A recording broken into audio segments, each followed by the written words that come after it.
I'm going to read you a passage. I'm going to tell you a story, and then I'm going to leave some time for questions because I think this will draw something out in you men.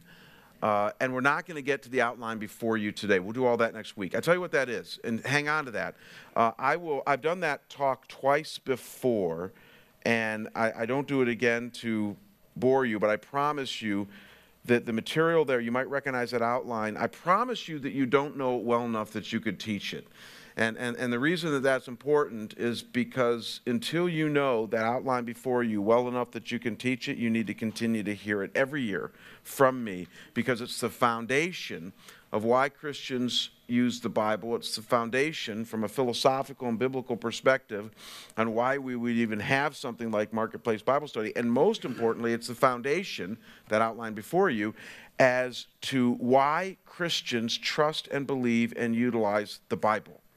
And that's just so important. Even most Christians don't understand that. And the number one way a seeker or anybody who's skeptical at all in your family or your friends or your neighborhood can shut you down is to say, why the Bible? And if all you say is, well, because it's God's Word, that's not enough. You need to defend why God's Word should have any authority in their lives, why His Word should have any type of say over someone's life, including your life. And what's in front of you there is probably the best argument I've ever heard. It's not my stuff. I mean, Frank Tillipal years ago in his book on the church once said that I don't have a creative bone in my body, I steal really well. And so that's the art to any teaching. That stuff's all, from experts out there over the years that I've read. And so we're going to cement that next week. We're going to talk about the underpinnings of why we'd even have something like Marketplace Bible Study. But for today, I want to tell you a story, and I'm going to read you a passage. I'm going to read you the passage, tell you a story, read the passage again. Because this is a passage that God brought home to me this summer in a way that, once again, whacked me over the head. The passage is James 1, verses 5, and then the first part of verse 6. So James 1, 5, and then the first part of verse 6. And it says this, just listen to this. If any of you lacks wisdom, let him ask God, who gives generously to all without finding fault, and it will be given to him. But let him ask in faith with no doubting. Not a complicated passage. God says if you need wisdom, if you need insight, if you're stuck in your life, if you need clarity, ask him. And the most troublesome thing about that passage, if you guys were listening, is that it contains a promise that if you ask, that if you dare believe, throws you squarely in the ring with just you and God. Because the promise is that if you ask, He's going to give you wisdom, and He'll do it without even faulting you. Like He won't say, okay, yeah, I'll give you wisdom, Ken, but you know what? Your life's a mess, and you really didn't confess all your sin yesterday, and you're messing up here and messing. No, God doesn't do any of that. He's not going to do that. He knows you're human. He knows you're messed up. It says He's going to give you wisdom, nevertheless, generously, without finding fault. But again, another condition is given. You need to ask with a lot of faith, not doubting that if you ask Him, He's going to give you. Isn't that amazing? That's the passage. That's the clear understanding of the text. So this summer I had an experience that was a very moving thing for me in my walk with God and in my journey as a pastor. For 25 years now, I have, ever since I graduated from seminary and got a Master's of Divinity, I've wanted to get a doctorate.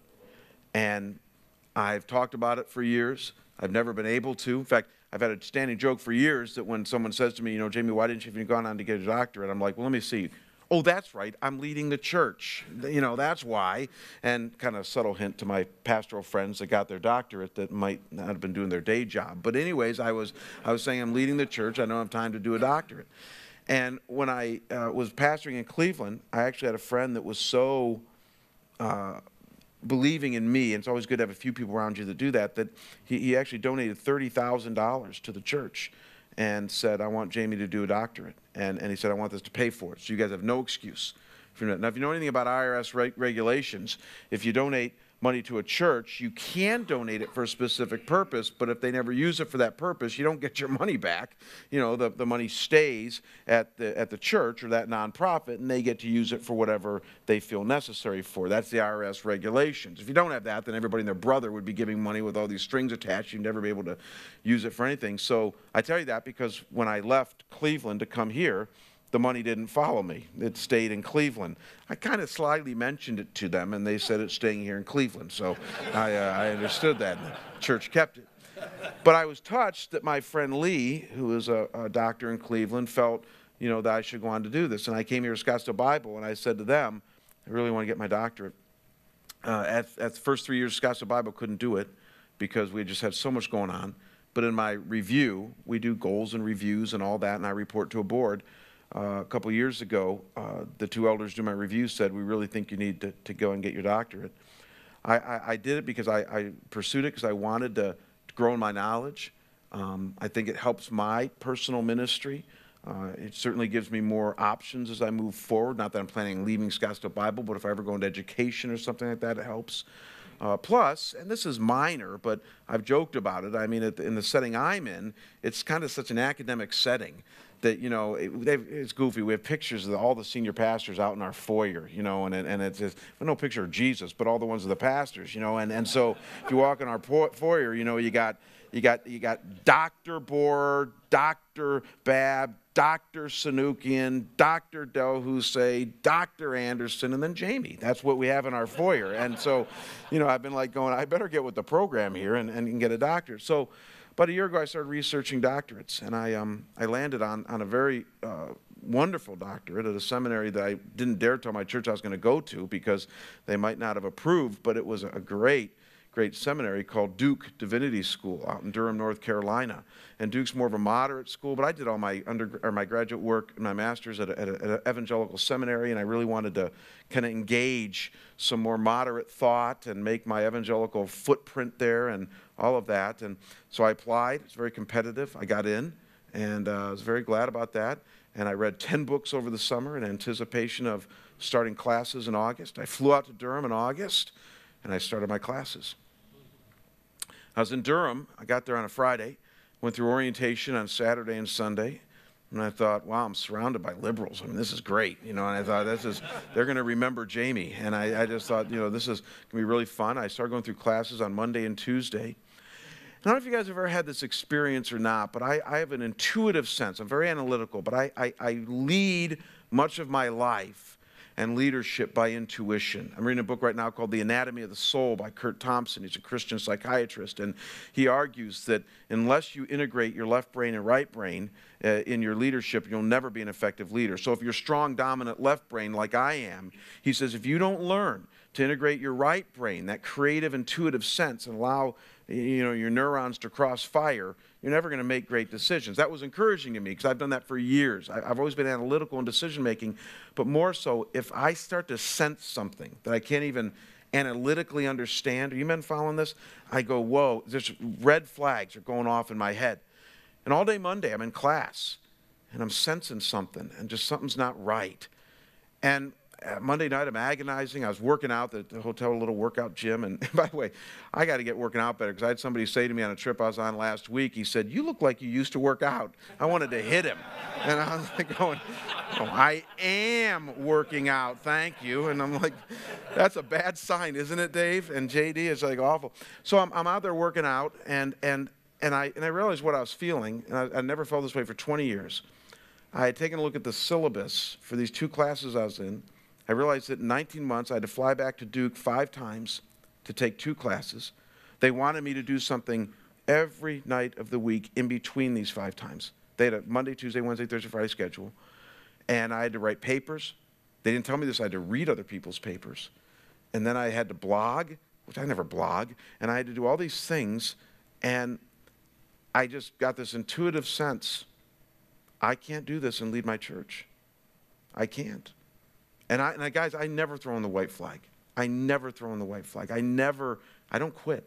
It might be a stubborn thing, might even be a prideful thing. I just don't do that. I was taught better. And so there I am. And I called the guy who taught me to never quit. I called my dad.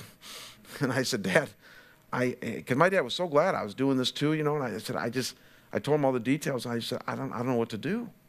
And he said, I don't know what to tell you. You're 49. You're on your own, kid, and so I hung up the phone with him.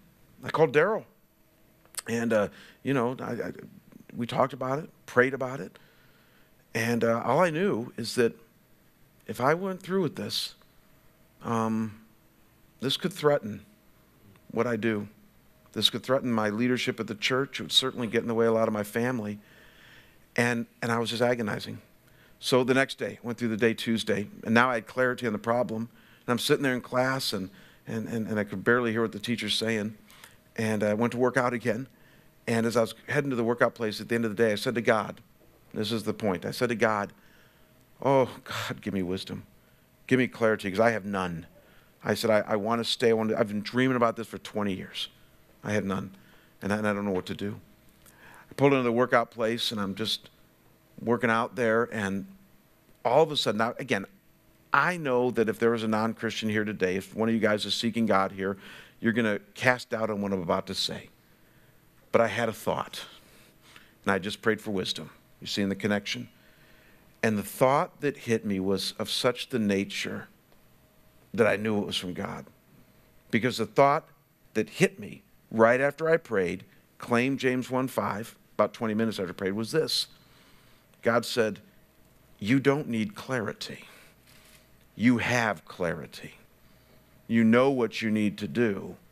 What you need is the courage and to drop your pride and to do it. That's the thought that hit me. I thought, that's exactly right. I didn't need clarity. That the wisdom had been given. It was a no-brainer. My church versus a doctorate, Marketplace Bible study that I'm involved in versus a doctorate, Kim and I growing in our marriage versus a doctorate. Guys, is that a hard decision when you put it in terms like that? It's not. And as I thought about it, and as I asked God for wisdom, as I got clarity, the Lord was really right in speaking to my spirit, because it was the courage that I needed to let go of a 20 to 25-year dream. And, since I've come back, people said, oh, but, just get through this season of life at Scottsdale Bible Church and you can go do it again. Well, I'm 49, and I'm pushing it. I don't want to be 55 and pursuing a doctorate. I mean, my kids will be done. Now, so who said that? Yeah, so some of you, I don't. Let me put it that way. I didn't say we don't. I said I don't. And I just feel like the window of opportunity is getting there for me. And also, what I realized is that, I've been putting this off because every time I go to do it, and even, you can ask Corey, even now when we decided to let me to do it this time, the elders, many of them had doubts on whether I should do this. When is there a right season in the life of a pastor of a large church to pursue something like this? It just hit me. I don't think that will ever be. Maybe it will. I don't know. But I know this. I know God told me to let go of it. I know God said, you know what? I've blessed you. I've gifted you. I'm using you. And, whether or not you ever have DR in front of your name, you got to let go of that. That's the wisdom I've given you. Let go of it. And now have the courage to be obedient. And I got to tell you, I was really bummed, as you can imagine. I mean, and when I was lonely, I'm out there in Durham, not flying back till Friday. So I called the chairman of the board, told him what I was doing, and he said, yeah, you have permission to book a plane ride tomorrow. It was on Wednesday. And you ever booked a flight within 24 hours? It's not cheap, so I'm hoping that finance just lets that one go by. But I booked the flight, and I decided to drive across rural Durham because I had all this time before my flight took off, and I wasn't going to class that Wednesday morning. I emailed the head of the program, and I bowed out. And I was really bummed, driving through rural Durham, and I'm all depressed and talking to the Lord and just kind of grieving my loss. Plane ride back, was really bummed. I landed in Phoenix here. And I got to tell you, when I landed, I was like, I'm home. I'm home. And I actually drove by the church. Didn't stop there, but I drove by the church, and I said, I'm home. And I went home, and the house is empty. My 3 kids are in college, and I said, I'm home. And I went to church the next day. It was a Thursday. And, it's really funny because I have appointments every day. I mean, almost all day long. I had no appointments because I was supposed to be in class Thursday and Friday, and I just sat in my office there. And I walked around the church managing, bothering people for about 2 days. And Dave called me. Remember, you called me on that Thursday and said, "Hey, can we get together?" I'm like, "Yeah, actually, I have some margin. Let's get together." And very quickly, and my point in telling you this, very quickly, God said, "You're going to let go of this. Yeah, you grieve for a few days. You're going to let go of this. If a man puts his hand to the plow, he doesn't look back. He doesn't look back." And God gave me that image and said, "You are a local church pastor. That's what I've called you to be. And that's what you're to do right now. That involves Marketplace. That involves my church. That involves everything I do here in Scottsdale and Phoenix." And he said, "Let it go." And it was predicated upon a right understanding of James 1:5 in the beginning of verse 6. So let me read it again, then we'll take some time for questions. Because, guys, here's the point. I know you have things in your life. I know you have things in your life in which right now you're applying this story to you. You're going, "Oh my gosh, Jamie, I have these huge decisions to make. I need wisdom." And you notice that I didn't say I turned to Psalm 139 and found the answer. That doesn't happen in those situations. I needed wisdom. The only verse I could claim was this: "If any of you lacks wisdom, let him ask God, who gives generously to all without reproach or finding fault, and it will be given to him. But let him ask in faith, without doubting. For the one who doubts is like the wave of the sea that is driven and tossed by the wind." So, I needed wisdom from God. I prayed on the way to the gym. I had a thought in the gym.